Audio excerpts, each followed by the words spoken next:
the first to know Nsem-Pii TV.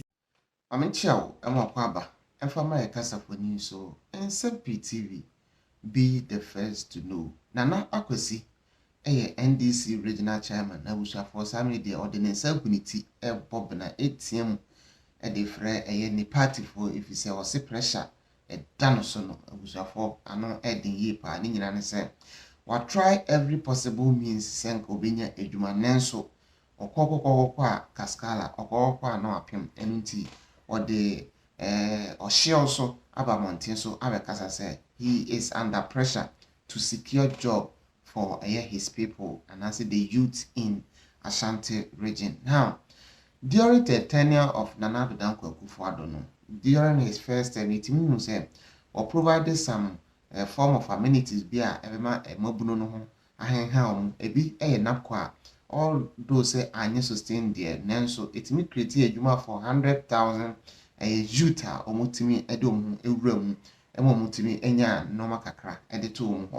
Nanso, His Excellency John Dramani Mahama ebaye while launching a normal baby na Nanso impact I say enya or youth no a life and enya a be 24-hour economy oma launch a jumura omo launch a 1,000 people in coding and now so and cocoon getting. But some project of my and I say initiative winning now. In 3 years in soon so a mabruno abrabum. If you say a German hop, a mere slogan and no motimi a there two either. But practically no a German beer in and no and an answer. I also a Ashanti Regional Chairman Nana Kosiaman so Abamontin so Kasa. Sansa we were told you, and on my henny you would do watch it, and in the crew, and so do man atum. Actually, a quan hodua, NDC for no, faswa, omu emma, a mabuno engagement, and inti, or my henny was say, where is the job you promised the youth? What happens to the 24-hour economy? What happens to the ejumura and then kokon kitty? And no entia, and I'm so amana nakosi. Ede wo yaw say kasa no na enipa miensa bi wo NDC mu a omu na etimi so maburu no ase kakrakra yanko ne nkwaji nchire mu na wi a adwenchire de ehun hia na de atọ comment session no ase I am under pressure to secure jobs for grassroots. Ashanti Regional NDC chairman Nana Kwesi say pressure pa gunu so mabuni obeso ya no panum gunfie anwumi o rafia wo mo te kwa ho kuta certificate wo mo so mo pay mini jobs o say asante mantem ha he's under pressure. Where is 24-hour economy? Where are the jobs that the youth were promised? So Nana Kwesi na no tumudia yensu ekabi you. He is under pressure to secure jobs. He's not finding the jobs. If the jobs were available, I don't think the chairman will be complaining. I'm sure I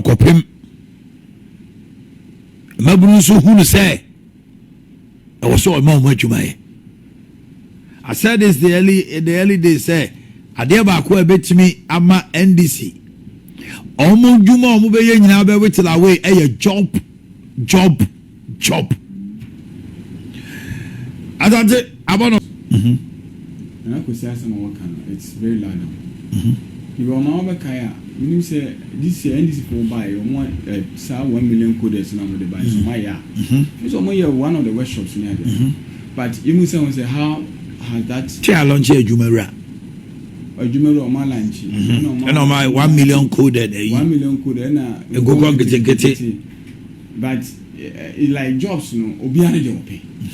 And ugo a wait come and go get now. We dey otimi enyen go get. And the coders this has to do with technical IT. The IT science and seminar. And as government you do all the demarcations say edwumako do betimi edwade do betimi sane ma no abo mo nyina timi enyo dwumani biaye because wo pewu benya biaye na o ma me ka besu last week ye kanwasen ma me be friend me rev papa or can say the baby school since 2021 as a nurse what na fie sa fie no money be fie no fie sieni oh bre oh kasa no osu I was touched and Jesus I tip no it's a penny 40 a beboa me I was saying say ato honorable minister of finance a corporate presentation now say next year omuti maness nkwanka 2 batches bi wo ha omuti mi fa wo mo it didn't show in the budget. Should be because Mecca said the over 2 years no cry na friend no more try even to pay them for be shame but they should be able I would say a job creation or a priority because once a year normal judge you may say teacher for nurse for police for so women na do be for and you may be was so obi onye nurse ni a no just say onye adwuma nye o go schools SS ni sa university sa adwuma na you will be obey cleaner or security and all these people must be employed na aban ntimi employ ni poni panya adwuma nye o ma se ni panya adwuma nya aban wasumu no da because economy ubaka say one my economy is stable whatever na say nipa only protecting power what gains are you can be so proud of intermediate na kwasi ana woni ma de ba ko waka say omunya certificate no on say na sapon nana no we dey srem yanka busua yeru sapon tiase ni me say no spearhead some of these NDC for boys bi o mo pay adwuma ye wa ban ni mu on one that is gone definitely somebody should take it up and then that is what probably the chairman is doing and you know na kwesimi na nimre na onye adwuma na sapon pesa wo ye no sikopim na sa ne man onye no omo because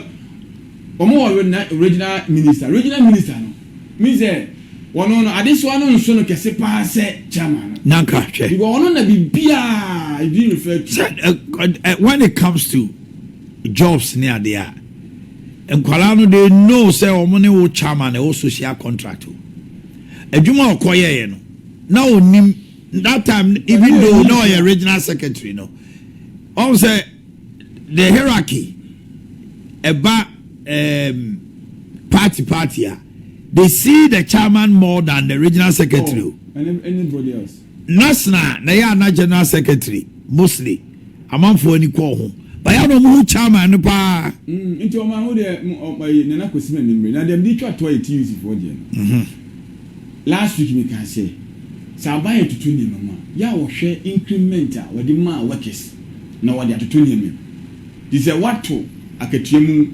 9% na wo beto light mu say 9 something na ensure 15% definitely the other man ko wa jam na sam broso me ya electric calculation say obi 2005 mu po na ya ma 9% it means onya 225 cedis and I can see can and at the same time minimum utilities no ebia will be per watt or what kilowatt it will depend on the person how much and you never buy 225 na band the man no ebia utility no kwa no air water and light no kwa agikra mana me wa transport e o say ya ntumu but that wa for no ebi yes element we government worker you have to cough extra money so yes I don't count me kwa yes I want me nko so na me tusi for mom no mo he me wan papa they don't hear penny for mom wan say o my omo do negotiation they went there with 15%. O my mu 20% kwa na bi omo na aban kwa ba o 15% no me ko to table no so and some of these minor smaller groups in the two omo raise doubts issues other na o man nko so no yente so kra be 50 na wo kwa trans ya ko ni aban akosi nkonwa in a very friendly and then energy so ama wa kwa no mutin sa na mane nyina wie ama afede ye de we ba wie ya usase mun san ko negotiation table and choose for money work when say organize labor front omuni ko for ni because my issue is this omampani ba fufro omo meeting asia no obowura ho and also osre omo eniema motin na obehu ye no kra no ebro ne na owa abonten awoka it was slow omo nye 10% na onim say afinkwa wie no atimi ama economy na jira wa hihye niema me so me buso eniema na hihye na hihye Because when you hear what Ato Forcing and the Governor of Bank of Ghana and the President himself is saying, it means, sir, they have stabilized the economy. We have seen dollar, inflation, all the macro and the micros are now stable. And if you gave me 10%. Now what's the amount to Tunium? Not to Tunium, we was about 10% so about 9. What are you telling me? Not to use it for a moment to I go for the last year almost 25%. July or the call 27%. And no po now now 10% because my penny or honeymoon. But after 1 year, 9%. Marco Jerry, as Ashanti say, our penny negotiating table tripartite, you know. Employers no matter one now says they say the money I buy me a new. Oh, Jesus. I don't think I make us a two simple phone or modi or muku money. Total disappointment. Sanka or more preempting say. Omuma Bani say we are the money. Is it going to take any effect on any other utility biana? What went to many a discussion and I say went to many a negotiation. I bet you have never said I'm a single table. Oh, and to me, dear. But now I'm buying so mine. Or mine, you can commit to my bonacao. A bonacao. Oh, they want to be a cow. At least. Omunya space now 9% o de ma omunanka omunya so mfa so mpo 10% o de won say 10% mfa wo de nanka omunya space basa ko hwan so ba ko kuntuna sia dane wo ho abaji diska oni bra on so na say 10% no kan o ma say etu amana abro so enti o ma media no pandemic activism panifo no o mo na anya ade they had a chance to do better bargaining o ma anya say no o mo na ama ho ba mi ya o mo ko eno ani edi nkomo wa ha no Jeremy Nsem-Pii PR Cocoa Board. Ko kananu tumu ankayo. What was there on the abbey? I want for Bashino say. Eba say ye Farmers Day. A whole Cocoa Board CEO. Ewo World Cup dressy. Abranti anu mekasa I will say. Randy Abbey is on leave. Enunti ena muhun so call World Cup draw no. Now, Busa Ghana for say, in any case, what would his presence have added to the Farmers' Day celebration? Jeremy Nsem say, it's in the Abbey Waman or by Acadia de BC. Hey! I is asking. Jeremy Nsem say, it's in the Abbey Waman, yet Farmers Day ana. Now obi I employ March April. How can you go on leave? Na say obi ka bibi a kire Ghana for Cocoa Board CEO on the day of farmers wama. Uso leave and can the first way. Who we are say of what benefit? And then can the presence crano. Celebration in the other remember.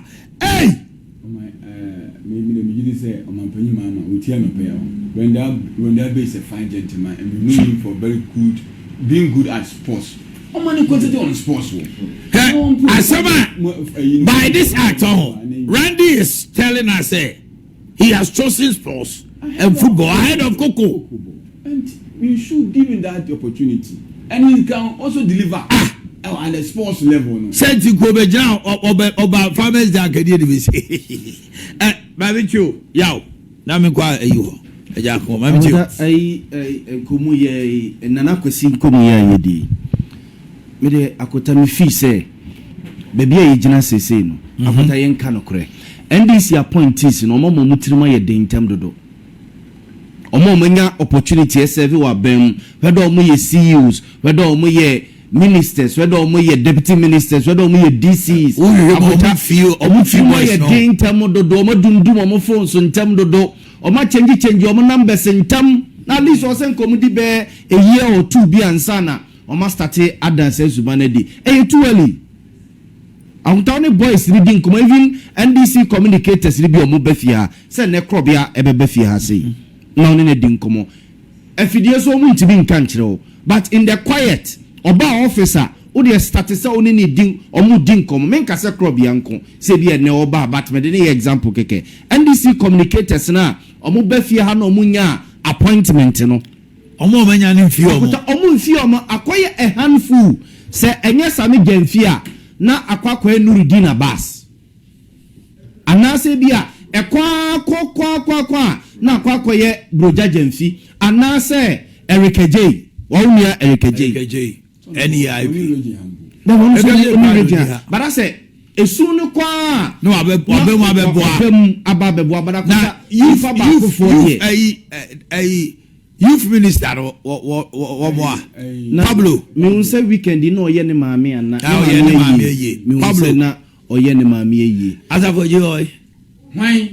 akoda ni asafoje oy ni baby asafoje wo When you in the position so nya agro asafoje oy ni baby akwaku asafoje wo badakonta omo start aye asafoje how many times have I mentioned kwaku asafoje NDC appointees no omo tirima enana kwasi eka odika yes akota yanka no kre mampeni John Dramani Mahama why appointment na bro so aye be say 7,000 you say 8,000 and NDC members here see the vote omunya na no abato a ye kokoto ye e ka asemo a se bia se omunyina akra NDC members and as sympathizers of NDC a over 6 million over 7 million asemo it is expected say more 7,000 8,000 abubenya appointment president honomo no momwa wo munidi na bi nso nkwala no so grassroots no so but omudu usuro honomo no so change ni number afọ mo fe na onfa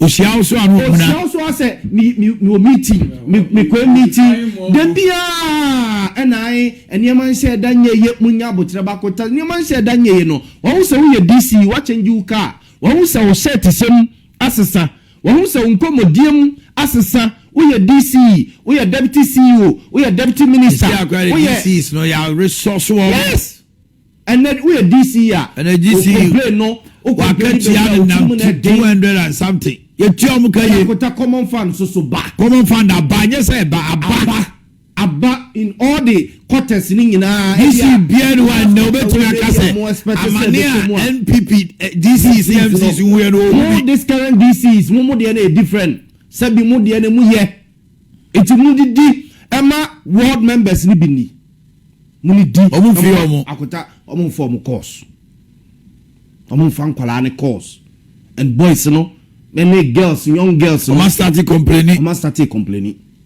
say how omo start say how and president entimin tonko so emfa resources in free crime emma mo omo mu nyina na net form ho ebia na kufuado so a position good Ashanti Region CEO so a wo man fi ebrantie no afi duru baabi no na akoye nipa kuma bi te se ne mekan na afi akoye kodua akoye nipa kuma bi the late John Kuma iti wasadio dede ni bemwa na oma bem na asete kakra enu bi ne ehu senye sami gemfia Nuruddin Abbas Nuruddin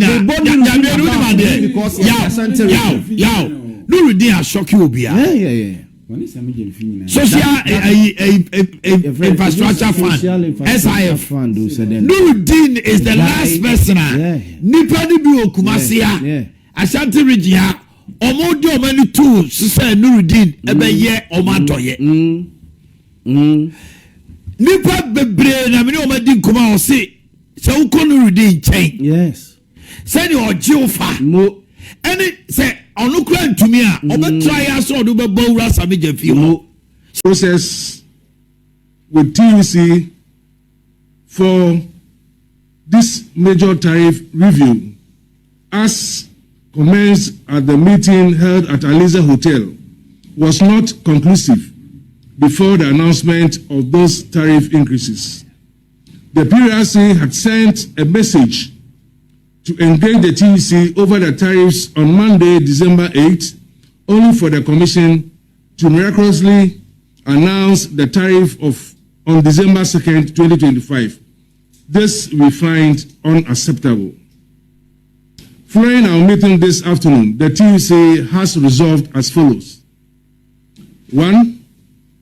In the spirit of fairness and mutual respect for our social partnership, we demand that government suspends the announced tariff increases.